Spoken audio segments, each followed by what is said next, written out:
In today's video, I'm going to teach you how to block country in Cloudflare if you're looking to stop traffic from a specific country at the edge. Cloudflare makes this fast and reliable. Before we begin, keep in mind that country-level blocks are very broad. They'll prevent all requests from that location, which is great for reducing unwanted traffic, but it can also stop legitimate users. Use this when you're confident a region shouldn't reach your site. Start by opening your Cloudflare account and signing into the dashboard. On the home screen, you'll see a list of your sites.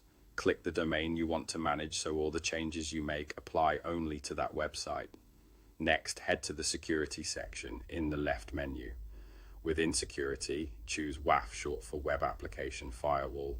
This is where you create rules that decide how Cloudflare handles incoming requests. Inside WAF, open the Custom Rules area.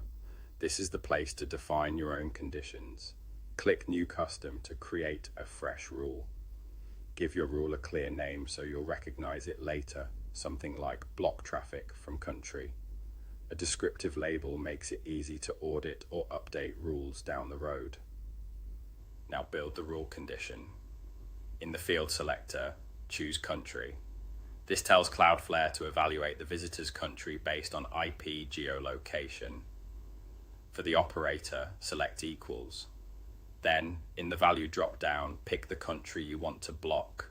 Take a moment to confirm you've selected the correct country, especially if several have similar names. With the condition set, choose the action.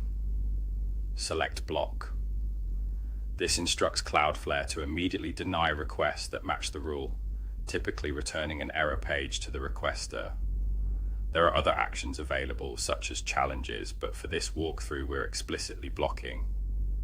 Review your settings to ensure the name, condition, and action are correct. When everything looks good, click Deploy. Cloudflare will push the rule to its global network, and it usually takes effect within seconds. From this point on, any request originating from the selected country will be blocked before it reaches your server. That's it. You opened your account, selected the right domain, navigated to security and WAF, built a custom rule targeting a specific country with the equals operator, set the action to block, and deployed it. If you ever need to change or remove this block, just return to the same custom rules area, edit the rule, or disable it temporarily. This approach helps keep unwanted traffic out while keeping your site performance high and your security posture strong.